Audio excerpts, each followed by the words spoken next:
is up with it?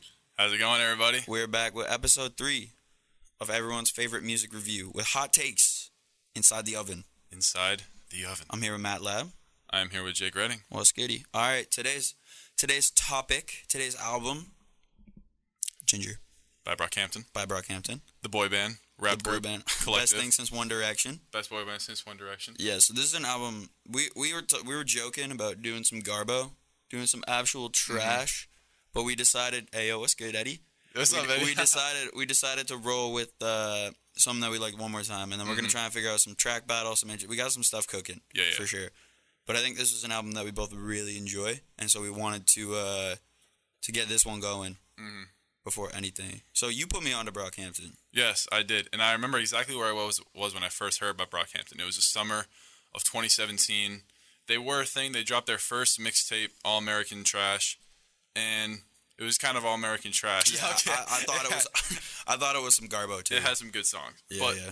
if you know me, in like the year 2018, I was a Brockhampton super fan. Yeah, it was all you listened to. Like before I even like really knew you. I was still in high school. Oh my god. Super fan. And it was the summer of 2017. I remember we were going down to the beach with my friend, and he played Milk. And, you know, Kevin is wicked high-pitched, sounds like a girl. So I'm like, oh, so there's a girl and then there's rappers. Like, this is cool. And then we listened to Saturation 1, and then 1 month later, they dropped Saturation 2. And then 3 months later, they dropped 3. They were literally saturating the market with their sound, and they blew up. Yeah, they got all the three of Fantano those- cosign. All 3 of those are hitters, for sure. I feel like every single Brockhampton fan that's been there since 2017 is going to say one of the Saturations is their best album. Yeah, probably. So I got into Brockhampton when Ginger launched. And I've Really? gone That back- late? Yeah. Wow, okay. And I've gone back and I've listened to Sat 1 through 3. I haven't listened to All American Trash that much, but that's because I just haven't really heard many great things. So like I didn't really think I'd have to go back. But yeah, the consistency on 1 through 3 and just in Brockhampton in general, I think is unparalleled right now.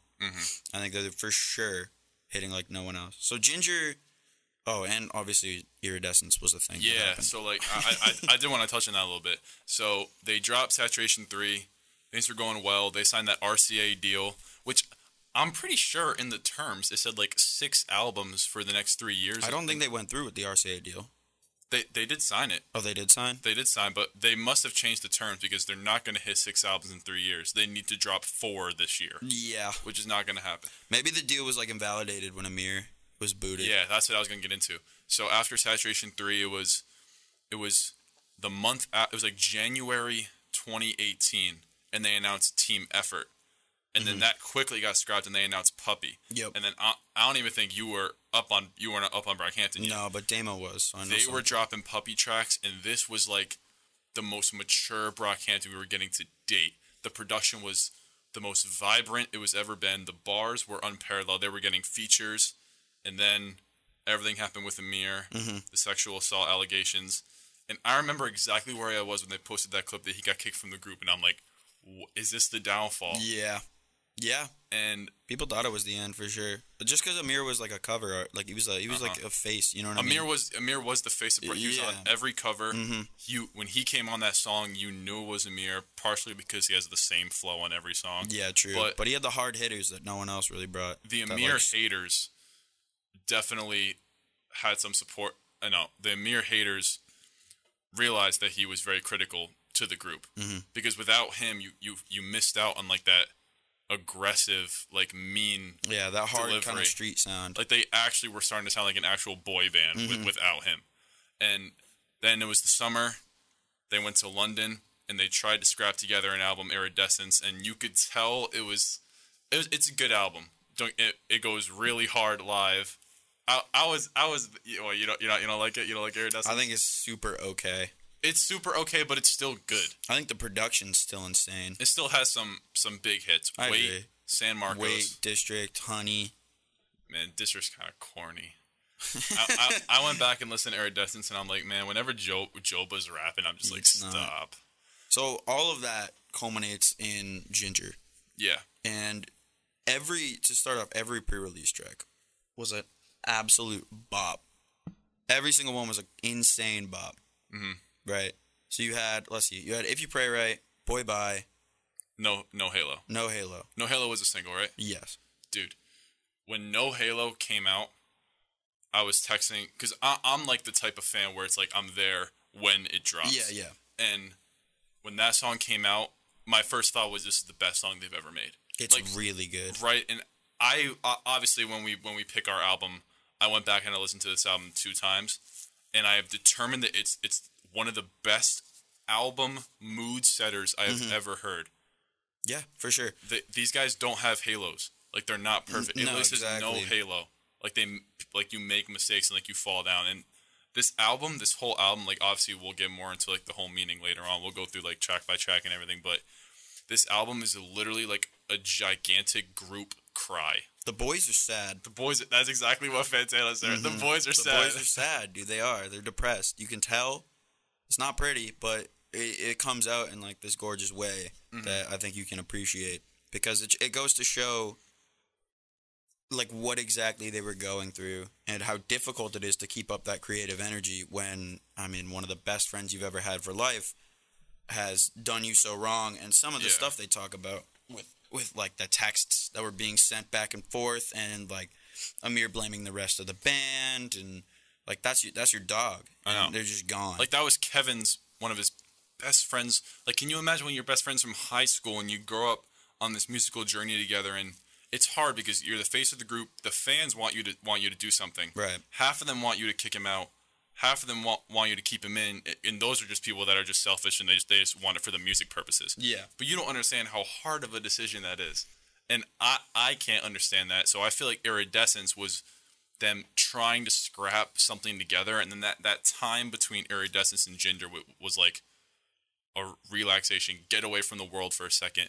They didn't really confront anything in Iridescence, I think. Yeah, it was just like, let's just keep making Brockhampton songs, but it's 30 seconds less because there's no Amir part. Right. And I think Ginger was them going, okay, well, hold on. We can't do the same formula. This is not going to work. We need to figure out what's going to work for this new group, this new They're a version. whole different group without Amir. That's exactly what I was going to say. Right. So, first of all, the album cover is way different, way softer, even in color. Like, the way it's kind of got a film grain to it. I remember I was watching one of the interviews out of like the 50 Brockhampton interviews I've seen, and HK, who is one of the non-musical members of Brockhampton. No, he's director, involved with like videos, graphic merch, design, stuff like that. And he said that he didn't even take this photo. He said someone else took it and sent it to him, and he added like a little bit of green, a little bit of contrast, and slapped the words on there, and it was done. Right. There's almost no filter on here.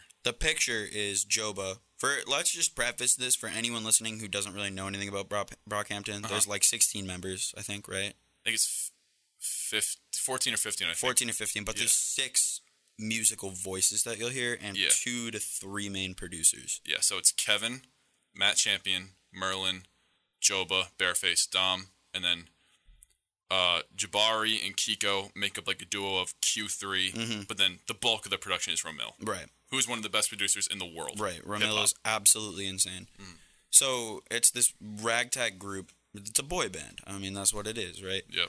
So the picture is Joba hugging, I think it's Weston. It's Weston, sure, right? Yeah. He's part of Brockhampton. He's probably like the management. He works like John, I think. He's part of the, like, I have quotes here, creative team, I think. So I think he's just, like, charged with different tasks, but he doesn't actually, I don't think, make music. No, yeah. He's not involved with the music, I don't think. But he is a member of the group, and it's cool that they put him on the cover. You know what I mean? Because they are a group, and they value every member. You look at it quickly, you don't even know which one Job is. Yeah, because literally. The face that is facing, it does kind of look like Joba, but yeah, it's Joba in the blue, and then if anyone is looking at the cover, but it's a very soft cover compared to like the aggressive in your face. Like Iridescence had a thermal of a woman who's pregnant. Woman.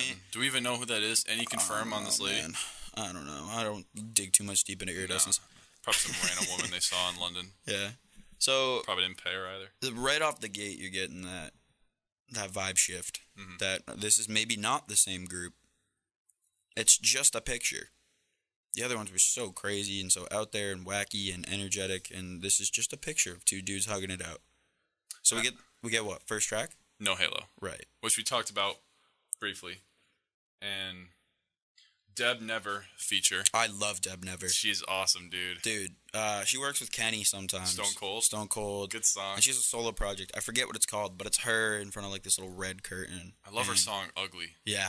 She's awesome, dude. She's super cool. And she's in the music killed video this too. Hook. Yeah. And I really wish they said featuring Deb Never because I really feel like she carried it. Agreed. Yeah, she does a really good job.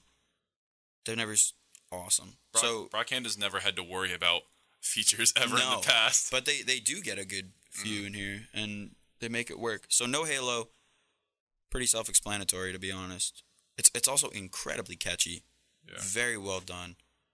You get this like melancholy kind of cry, almost a cry for help, where they're like, hey, listen, you think of us as this group Brockhampton, but we're actually just a bunch of dudes, and like we go through what humans go through. We're humans too, right. Exactly. And I think that's I think the song's incredible. I think it's awesome, but I think it's also important as a tone setter. That's what I was saying. It was one of the best openers, I think, of. It might be their best album opener in terms of setting the mood, but Heat's up there too. Heat's really good. Yeah, Heat is one of my favorite songs in general. So, I may say that, but after No Halo, you get the TikTok sensation song Sugar. And if this song, I don't mean to interrupt you. If this song came out in 2002, it would have been number one on the Billboard. This is like a Ditto type of hook. Yeah. Like some Ditto type stuff, man. This hook is so catchy. It's so catchy. It's so good. And yeah, you got it's kind of like a love song. In an interview, I know Kevin and I think HK too tweeted or like said during the interview, they were like, this song's gonna go number one. This song better go number one. Yeah. Because they knew how like poppy and catchy what they had was.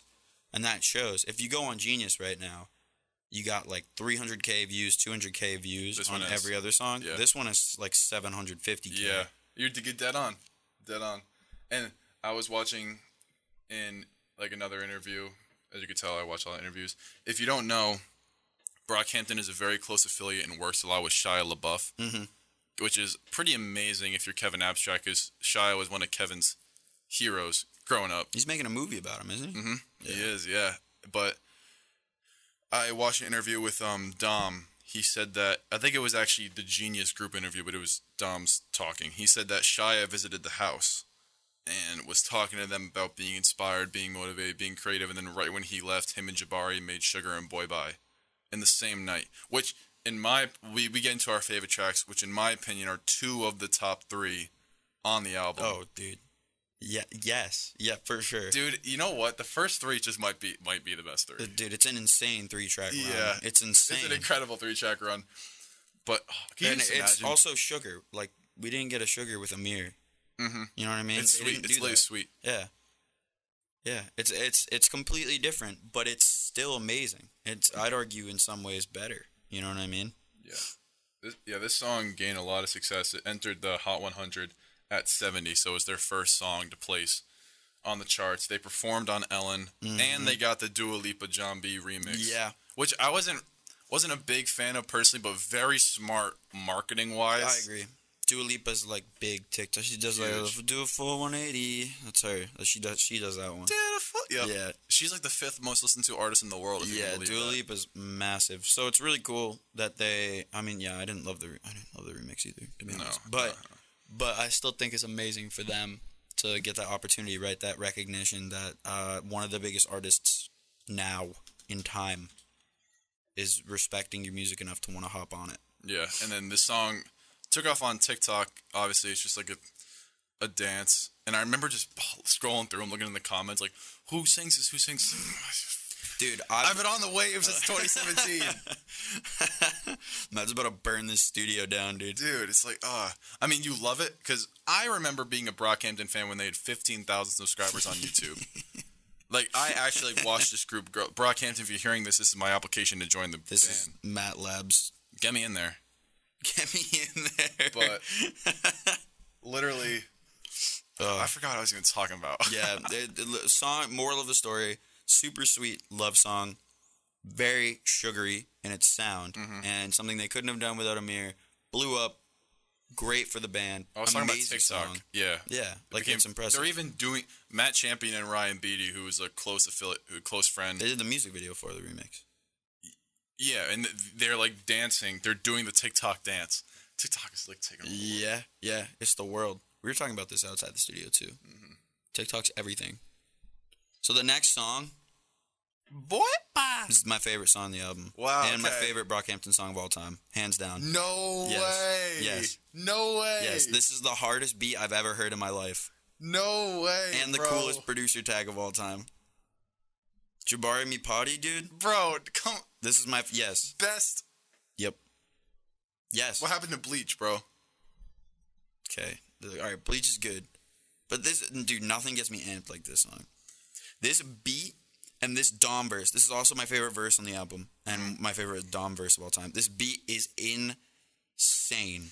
I go Johnny Cochran and raising my defense. Insane. He mentions Popovich, Johnny Cochran. What else does he have? There's one more like crazy reference in there. Michael Keaton from Birdman. I feel like Michael Keaton when the brother started sending. Yeah. Insane. Oh God, I didn't even get that, dude. It's the hardest verse on the album, and it's so good. And the music video is amazing. He's like playing basketball the whole time. Mm-hmm. It's perfect. And then Matt comes in.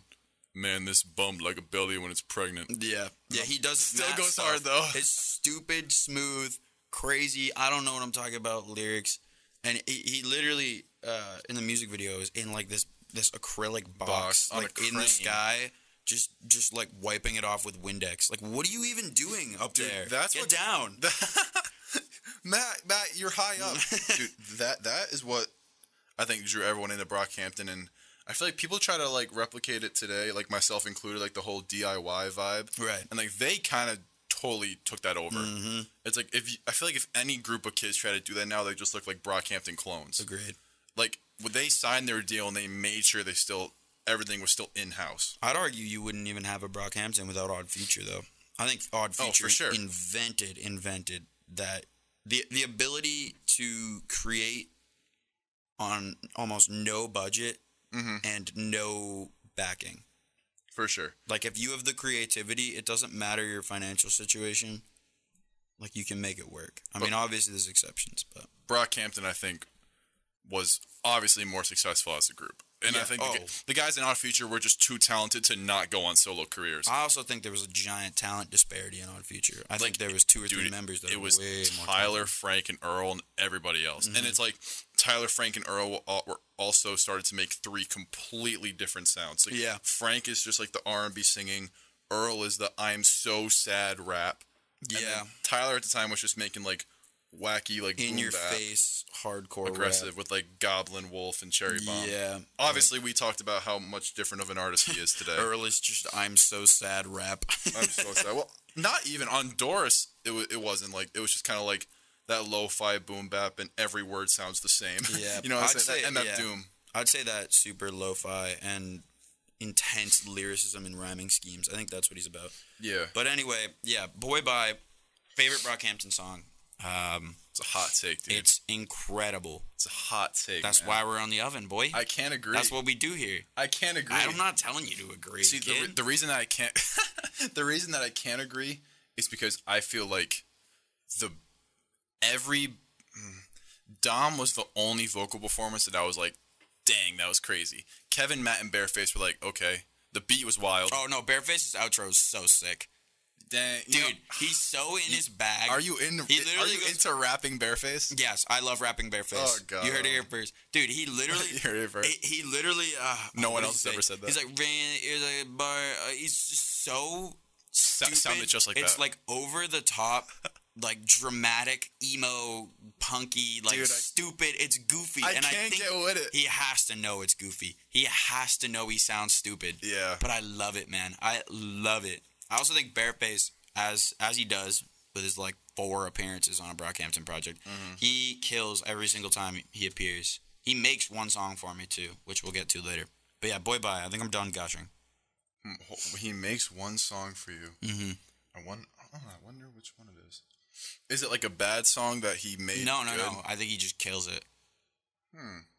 I feel like we've already passed the one. I was gonna say that he made No Halo goes so much higher. Yeah, I'd agree. That's what I'm saying, dude. Like, he doesn't appear a ton all over the record, but he definitely, when he does, he makes it count for sure. It's crazy impressive because, like, literally in Saturation 1, 2, and 3, he was on one song per album. Yeah, and which, by the way, Waste is, like, so good. It's his only appearance on Sat 1, right?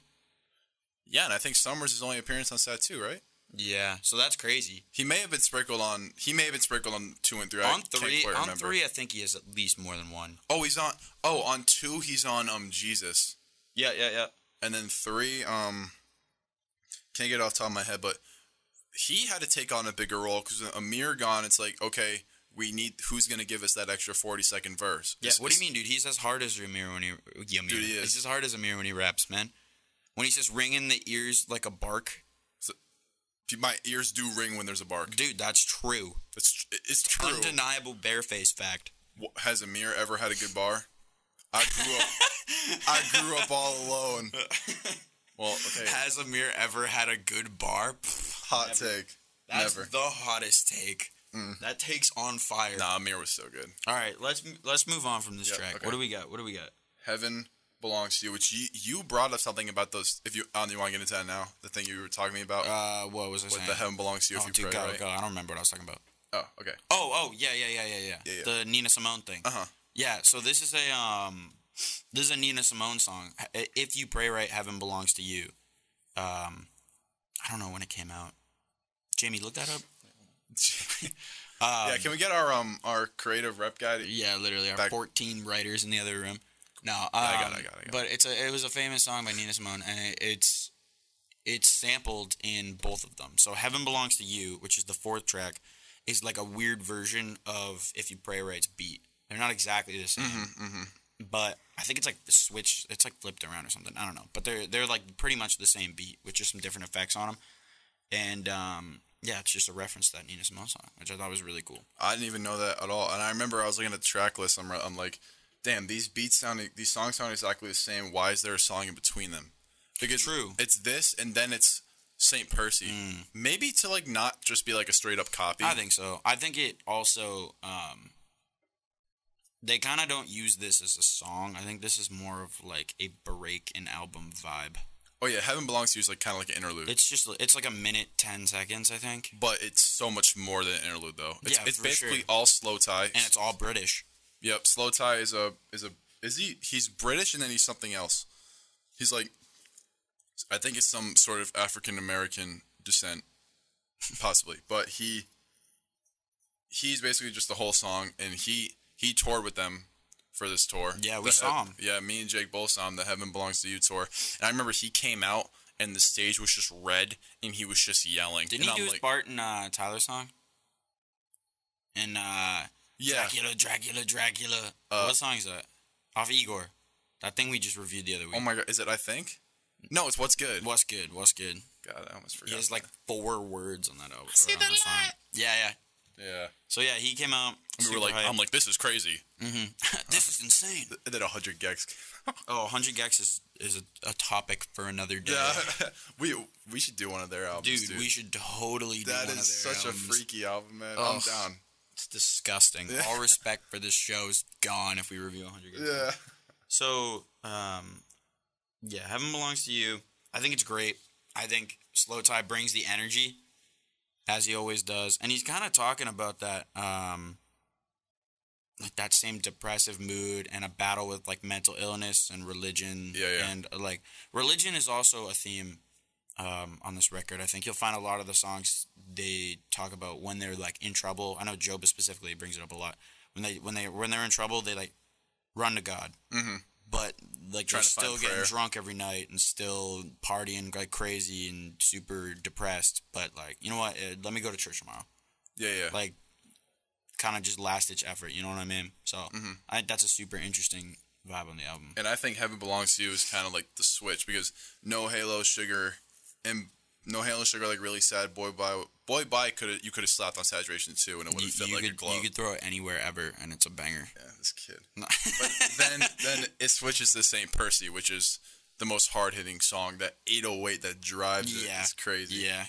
Yeah. Well, that's it. That's the thing. It's just an 808. Literally. It's like a grimy 808 with these really soft 90s hip-hop samples in the background. Or R&B samples, I mean. Not one of my favorite songs. I remember when it came out, I wasn't paying attention to anything but the beat, because the beat is such a carry on this song. Yeah, I agree. I think it's so stripped back, and it goes to show that like less is more sometimes. Yeah, the vocal performances are pretty good.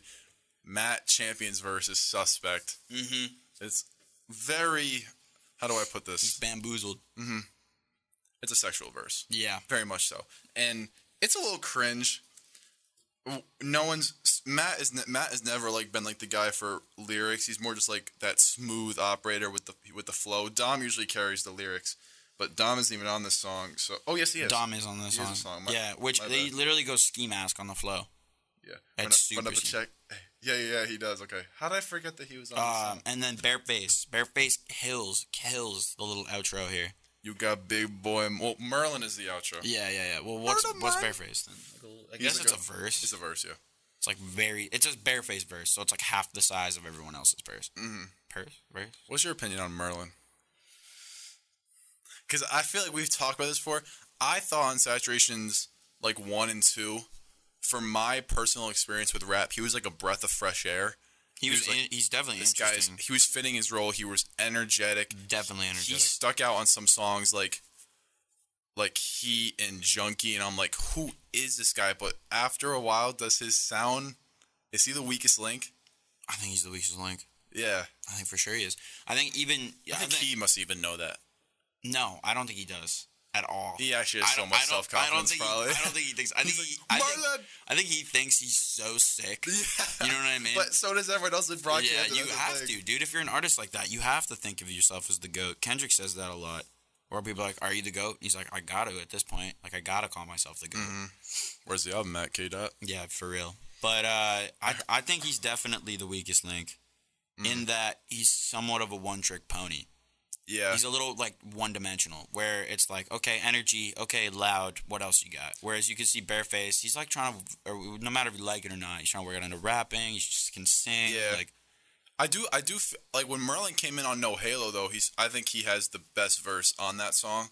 He says, I bet they didn't have a name for this song, and then Merlin was like, never had no Halo, and it's like, like, he nailed it. Yeah, sometimes Merlin can get in that bag, like, on Milk. Mm-hmm. He's talking like he goes to school, he's the only African-American, this is not where he belongs, can't find his passion. On Tanya, rapping about, what's the line on Tanya that I love? I still fly coach and I still see a roach at the crib where my folks at. Ooh. Like, sometimes he can get lyrical, he can get metaphorical, but most of the time it's just like, let me do onomatopoeias. He says Murder Man 16 times in a row and it slaps. But sometimes that's what you need. This outro is insane. And I think the lack of energy. Crazy live, bro. Yeah, it went super hard. Oh my god. Murder Man.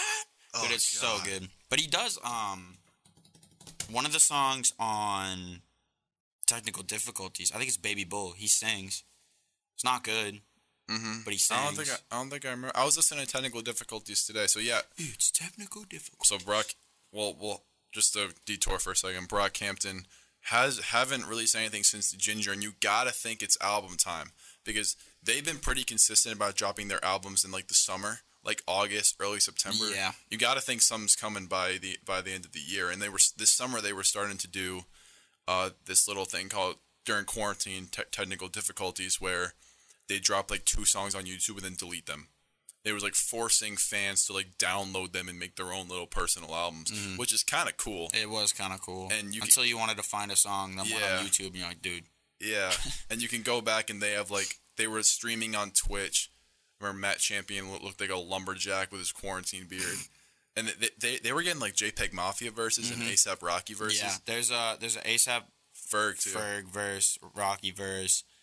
Song with JPEG Mafia is like really fleshed out. It slaps. Yeah, that one sounded like it could have been on streaming, but those songs don't even really sound like mastered. It has like a raw sound. But I kind of like it though. I like it for some of them. I think that it's definitely, if it was a project that they wanted to put out on streaming platforms, they're definitely going to change a few things around. Yeah, Merlin barely appeared on those songs, so Matt was on it. It was a lot of Matt. a lot of Kevin. Yeah. A decent amount of Dom, and then like baby bits of Joba and Bareface sprinkled in. But anyway, so that's what they're doing currently, and then I'm just thinking, I wonder if any of those songs will be on like the new project. Maybe. Actually, I don't think they will. You don't think so? No. I hope like Mob. I hope Mob and like is. NST, like the Eight first Things couple. Can't Say the Same. Yeah, the one with JPEG, Downside, Twisted. I hope those. Yeah, those are really. Those good. seemed like the ones that were fleshed out. The other ones were just kind of like snippets. It gets yeah, it gets definitely more muddy as you go further into like the quote unquote album of technical difficulties. Mm-hmm. All right. So after, If You Pray Right. If You Pray Right, yeah. Funny music video moment, dude. I was like, what is going on in this music video? Especially at the end when they're all just staring with those gray suits. Dude, I want an autograph from the tuba guy in the music video. Mm-hmm. That guy's sick. Yeah, so this song is just driven by a tuba. Mm-hmm. The production on this album is like kind of minimalist at some points, but it's enough though. I think they're also trying to tell a story, so they want the vocals to take center stage. Mm-hmm. Especially on this one, Dom spitting an amazing verse once again. Have we ever heard a bad Dom verse? That's the thing. Bro, I feel can't name one. He doesn't get the praise because he's so consistent. Dude, he's the best rapper of the group.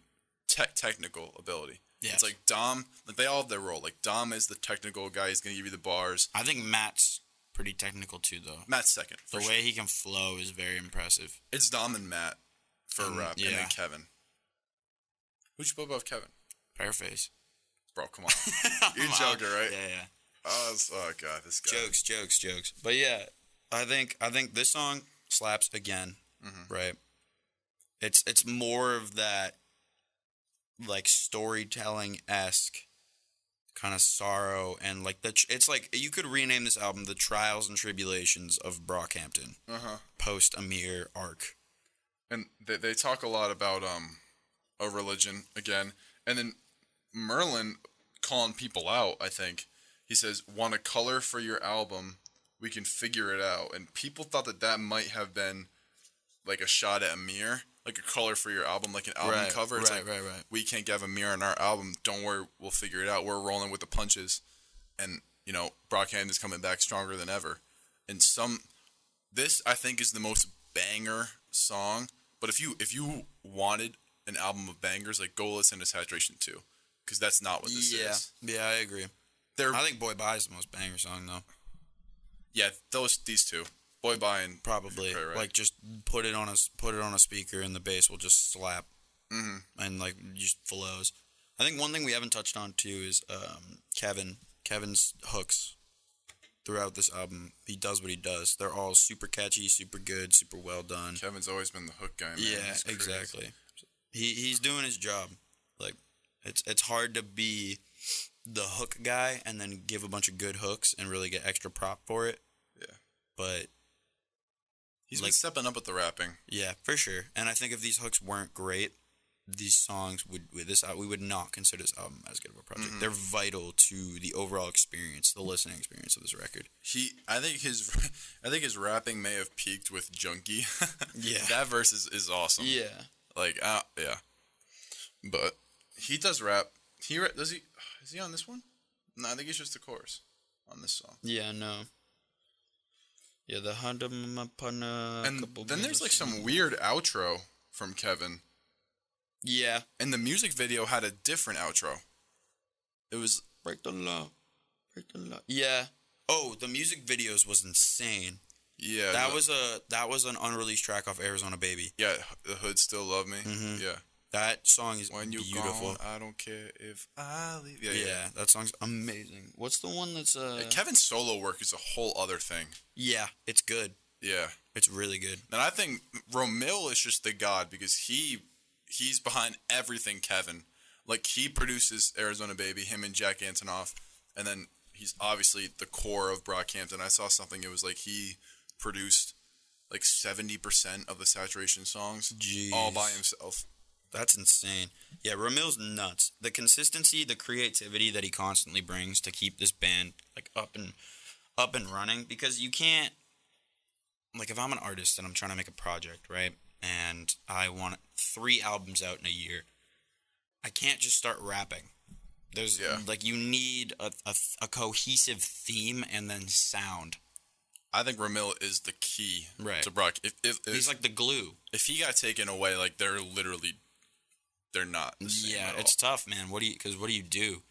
And producers today don't get the credit that they deserve. No. Like we were just talking about before this, talking about Savage Mode 2, which is a totally different album from Ginger. Like the opposite.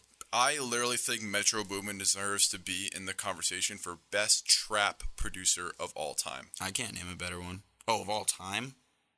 I mean, maybe of like the 21st century. Like, I'd give him like the last few years. Can you? I feel like knowing, like, you hear Metro Boomin and you automatically know like all his producer tags. You know all the artists he's worked with. I mean, he makes hits. He makes a bunch of hits. That's really like the thing, right? Is the artists he's working with are topping charts. Yeah. Like, especially in trap music, I feel like the producer needs to carry like 70% of the song. Yes. But on Ginger, I think it was more split because the vocal performances and the lyrics are beautiful. And I think they're intentionally stripped back, like we were saying. I think that's purposeful, to let the real storytelling carry. Speaking of storytelling, this next song, is this what you want to get into? This is the heaviest song on the album, Dearly Departed. Dude. Most important song on the album. Yeah, for sure. This was like the therapy session. Their music video was literally a therapy session. Yeah. You've seen it, right? Yes. When Dom smashed at the camera at the end, like no one knew that was going to happen? Yeah. Like at the end when they pick it back up, you could see Kevin, like, he might have broken that. Like, that cost a lot of money. So this song is basically each artist talking about like the pain they've gone through. Matt talking about like family loss. Yeah, I think Matt's verse hit the least for me. Yeah, I agree. Like Kevin's was pretty good, talking about like family, talking about the past, like from Texas and stuff. How he's struggling to connect with the world, but come on, we know who stole the show on this song. Yeah, easily Dom, dude. Easily Dom. Dom basically talks about the Amir issues, but also he brought up like a new Amir issue that people were digging into. Apparently, it says here that in a since deleted tweet, Dom said that Amir had set up one of Dom's friends to be robbed, and Dom didn't know anything about it, and Amir just like continued to be a part of the band and like sitting next to this guy. Yeah, and that was new. Like that was new information on the album. Yeah, and then obviously the sexual allegation stuff came out, so it's clear that Dom and Amir aren't on good terms, and Dom is letting you know. And Amir has been very vocal, even like in 2016 when Brockhampton wasn't big, how Amir uses like the Bible, and so does Brockhampton obviously, but Amir uses the Bible as a way to escape and to find like the answer. And the last line on the song, "You could talk to God, I don't want to hear," so that you can do all you want. You can try to find prayer, like you're dead to me, basically. And it's crazy to me that like it's just the level of like mind games that like Amir was playing with the band, the way they all talk about how it wasn't just, oh, this dude did some bad stuff, so we kicked him out. No, it was like the response after that, where he's like, you guys are nothing without me. Just kidding. Like, you guys are scum for doing this to me. Yeah. I didn't do anything, blah, blah, blah, blah, blah. And it just was not pretty. And so, like, hearing each artist's side of the story is super interesting. And I also think it's a good point to make that Dom does not come from Texas, right? It's from Connecticut. Right. Same as Ramil. So the rest of the group being Joba, it wasn't Bareface though. They got Bareface. Bareface is from Ireland. Right. Whoa, really? Yes, sir. What? He met Ramil at a session in New York, and Ramil was like, "Excuse me, I'm working with these guys. We think you should make some music with us." And then he came through, and it just kind of didn't leave. That's crazy. Yeah. So, so you got Kevin, Matt, Joba, and Amir, who are all from Longwoods. And Merlin. It was the Woodlands, I think. In The Texas. Woodlands, thank you. Sorry. Yeah. So, but yeah, they're all from Texas. they were all from the same hometown, went to high school together. Dom did not go to high school with Amir, which may have made it easier, or I guess easier to not forgive him, right? Mm-hmm. Like, it's less of a personal friendship and more of like a, you're my rapping buddy. Even though they knew each other for forever, they were like, he was not as close, I'm assuming, because they didn't, like, obviously go to high school together. Probably didn't have, like, the same relationship that, like, Matt did, where he picked him up after school and stuff like that. I used to pick Amir up. Yeah, and so it's like, it probably changes your angle on the situation, where you're less forgiving and more angry about what this person did. Like, he made the rest of the group trash an album. Imagine pouring your creative heart and soul into a project for months. Yeah, Puppy was gone. And then because of this guy, it's just done. Yeah, that's a great point. And I always wonder how Matt feels, because Matt is probably one of the quietest members of the group, and he's the only member in the group, I believe, to not have a solo interview at some point in his career. And he doesn't even bring up Amir on this song. I wonder how he feels. He's always been kind of like a reclusive kind of guy. Yeah. Just like a even though he doesn't sound like it on his songs, though. No. He lets the song do the talking. But the next song, I mean, we could go into Deeply Departed for a long time, but I don't want to like talk about like the I agree. I think we made it clear how important the song is, and you can obviously dig more into like the personal dealings of Brockhampton. And it's kind of like right after Dearly Departed, they just got right back on the main track of the album. They had I've Been Born Again, which was the lead single. And I remember at the time, I was like, this song is awesome. I wasn't very happy with like a 32-bar Joba verse, but I was like, this song is awesome. It's a new sound, but then when you listen to the whole album, I think it's one of the lower tracks. I agree. I was going to say that. It's not one of my favorites. Yeah. I think the Joba verse is super decent. I think it's I think Matt kind of saved the song. Yeah. With the outro. No more. Send him out the door. Yeah, that was so hype when that, because the thing with the Brockhampton singles was like, when they were dropping these, it was music videos. So like, his part was crazy. I remember it was like black and white, and it was just dope. Yeah. But I agree. I think this song, just for the mood of the Matt Champion outro, I think you gotta at least enjoy this song. Like, even if it's 30 seconds of a 3-minute song, it's so hype, man. It's so hype. It's not some like ASAP Mob type of like stuff. It almost reminds me of like, I don't even know, like Babushka Boy by ASAP. Like it makes you want to like just jump. Yeah. When we saw this stuff live too, everybody was jumping in the crowd. Crazy. It was insanely hype, and one of like the highlight moments for me. But yeah, when I heard it like when I listened to the album through, I'm like, dang, this might have been the first miss. Yeah. When it came out, I liked it, but up until I've Been Born Again, I don't think there's a song that you could argue Heaven Belongs to You isn't a crazy standout. But I think every song like rides a 10, does its job. It's super interesting. It brings something new to the table. Yeah, and it completes the project. I don't think like if you took out I've Been Born Again, I wouldn't be like, well, this project's destroyed. But if you took out any of the other songs before this, I'd be like, well, okay, hold on. Like, I kind of need that in there. Exactly. And after I've Been Born Again, you get to the title track, which I'm curious to hear how you feel about this song, because I love this song. I love this song. Okay, thank you. And I feel like it can kind of get labeled as like a throwaway or like a filler. Yeah. Because the hook's amazing. Or the chorus. The hook is amazing. Everyone sounds amazing on this song. Even like Matt Champion has the best verse, I think. Yeah. It's so catchy. It's so auto-tune on his voice too. Which you don't hear a lot from him. No, not at all. I think it's super catchy. I think I think it marks a shift in the album's sound as well. Because when I look at, so we got, I'm going to say 3.5 tracks left, maybe. And, well, technically this is 3 after this, but we'll get to that. Yeah. But I think Ginger, Big Boy, and Love Me for Life have this more slower, moody, different vibe. Like winding up for like a finale. And Brockhampton kind of has like a trend of that.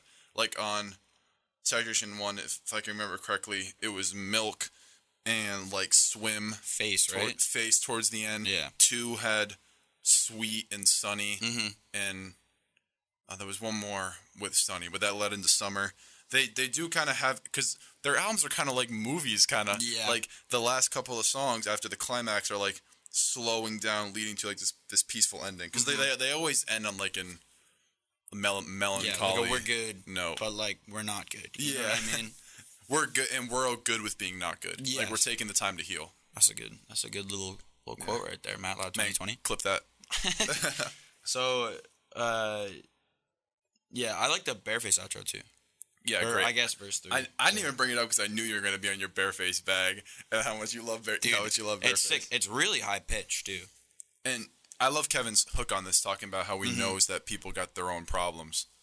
And I feel like that when all this Amir stuff was going on, they were thinking about how, we're the most unlucky people in the world. Like, why is this all happening to us? But I think here, Kevin is like, you got to still focus on your personal relationships that are good because people got their own stuff as well. Right. You can't just, like, hide away from, like, still the good things in your life. I agree. And I think the little interlude at the end is awesome. And with the outro, it's like, it leaves it on like a pretty positive note. Sing it, guy. Sing it, guy. Turn me up. Hey, can we get? I need some more sound on my headphones. So yeah, I think it's a super dope track. I think it marks a really good shift. It puts me in a good mood. By the end of it, I used to listen to this song like 10 times a day, bro. I remember like walking here in like the winter, like a long walk on campus, and this song would just play. I'm just like, no, you gotcha. Yeah. Someone's talking to me. I'm like, I'm listening to Ginger. Stop. Yeah, I think it's sick. I think it's like they're like upset, but they're self-aware of why they're upset and working through it. That's what this makes me feel, at least. And so now we got Big Boy. Yeah. Big Boy's definitely a miss for me. A swing. It's Big Boy is like striking out, looking in slow pitch softball. However, my dog Bareface. He what a day. He performed well. But this okay. It is really hard to have a good Brockhampton song that doesn't have Matt or Dom on it. Yeah. When they're supposed to be rapping, when it's like a rappy type song, like. Actually, I don't even know if Dom or Matt could have fit on this song. This is just kind of like a filler song. I don't even really love the beat or the way they tune up their voices and they like pitch them down, and I don't love it. But I love this Bareface verse. I think it's so catchy. It's good, but I think this is my. Actually, I don't think. I know this is my least favorite song on the album. Really? Yeah. It's not my least favorite song on the album. album. We gotten to yours yet? No. I know what it is. Yeah. All right. Actually, it better be what I think it is, because if it's... You're going to be mad. All right, so next we got Love Me For Life. Is it this one? No. Come on, bro. You really doing my boy Victor Roberts like that? Yeah. Come on, bro. So, Love Me For Life is like Ginger to me. Now, this is my second least favorite song. It's still... No, I don't mean sonically. I mean more like... The emotion, that they're trying to convey. They touch a lot of dark topics. It's that still like that slower sound and that like 3-run. It's like you have that 3-run track at the beginning that gets you off the walls, right? Well, it's like, I guess not off the walls, but it's like No Halo, Sugar, Boy Bye is like a progression into St. Percy, If You Pray Right, Dearly Departed, and then after I've Been Born Again, you go down again, right? So it's like what you were saying. It's like build up. Oh, there's the peak, and then we're like the energy's dropping back down. Yep. And I remember when Kevin intros it with the first verse, okay verse, lyrics kind of don't even make sense, and then a Joba verse, which is always close to missing for me. Sometimes, dude, like, I love Joba, so talented. He mixes and mastered all the saturations. We know what he can do when he sings. He sounds like a corn sometimes, though. Yeah, I mean, Golos in the face, like, dude has pipes. Yeah. But, like, he sometimes misses lyrically, bro. I agree. And it very much comes off as corny. But then, I remember when they were teasing Ginger, they posted a video on Instagram, and it was just Matt Champion sitting on a plane and no, like not a plane. It was their Jimmy Fallon or Jimmy Kimmel set. Oh yeah, that set was insane. And they played the Merlin and Bareface part, and I'm like, wow, this song is going to be a banger. And I realized they only played that part because it was the only good part. I mean, Merlin's part was okay. Merlin kills this. It was okay. It was very energetic. It's super hype. Come on, he killed it. Which is also a trend on this album. I just made a deposit. The verse 3s and the outros are crazy. You got that Bareface, what a day, and then don't forget the ginger one. The ginger one. I don't want to take this right. Dumb. And then you get this Merlin one and the Matt one. Send him out the door. Yeah. You know what I mean? So it's like you get these crazy verse 3s, but I think the problem here is that verse 1, Joba Allen, it was not good. I did not want enjoy to it. Skip the song before it even gets to like the. I don't want to wait cool 2 minutes for you to stop talking about weird Lucky Strike cigarettes and other things I don't care about. Dude, you want to know how dope would this song have been if it was like Stupid, where you or like Sister Nation, where you click play and it's Merlin 1 second, and how dope would it be if you click play and it was piss him off. Oh my god, I would have been like okay. They probably would have had to put it higher up in the track listing. Yeah, they totally could have done some Sister Nation stuff. I might like that song better than Boy Bye. I might have gotten a little antsy.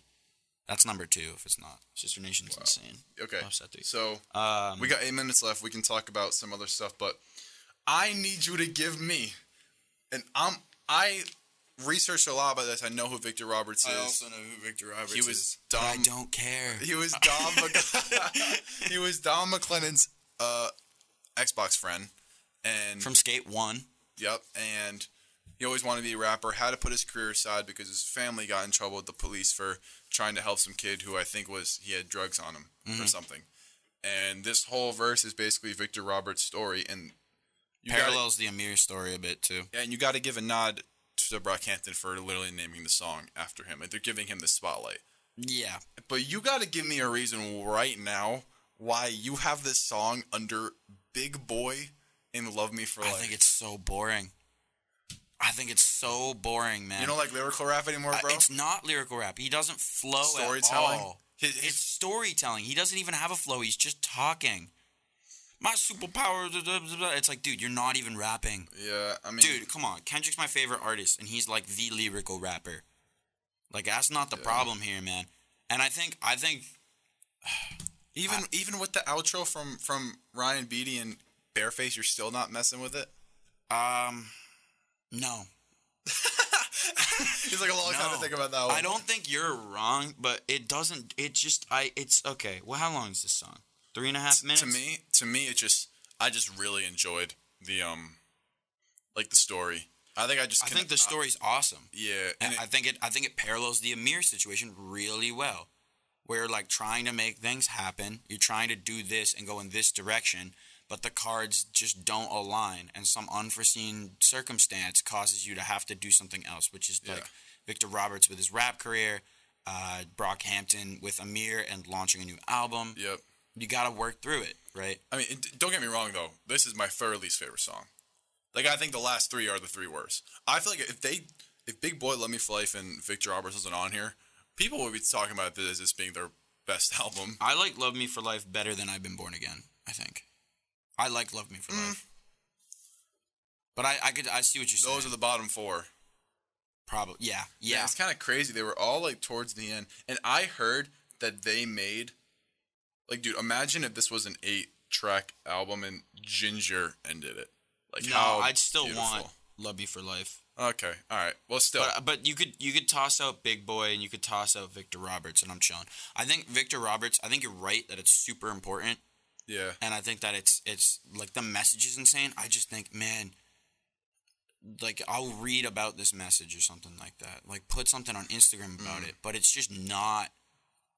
I sometimes don't even think about it as part of the album, bro. It's not. Yeah. If you classify it that way, I'm down. Mm-hmm. I'm super down. I'm game.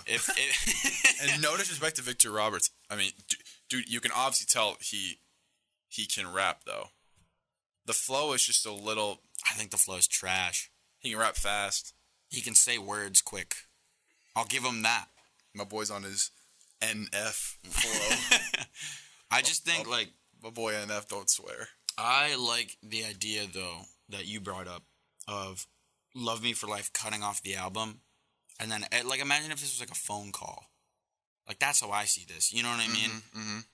Like, that it's not even a song. If they made him have, like, a voicemail effect to his voice. Yeah. That'd be cool. But, I enjoyed it.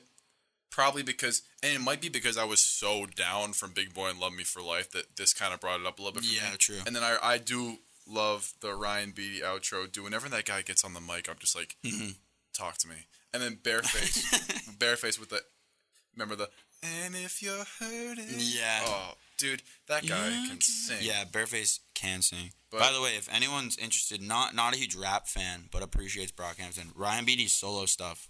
Great. There's a lot of cool, like, poppy, alternative, like, weird. See, and Kevin solo stuff. Yeah, Kevin solo stuff, too.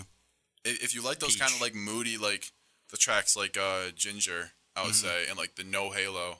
Love Me for Life a bit, yeah, too. Arizona Baby hits a lot like that. Yeah. American Boyfriend, too. But Camo, Ryan Beatty is good. But that's the album. That's Ginger, and I love this album. I love it a lot, bro. And now, I wanted to leave some time, like 3 or so minutes, because I want to hear your Brockhampton album ranking. And sure. I feel like yours is going to be different than mine. There's 4 albums that I feel you could put at 1, and I would be like, okay, good take. There's 4, and I think you know which 4.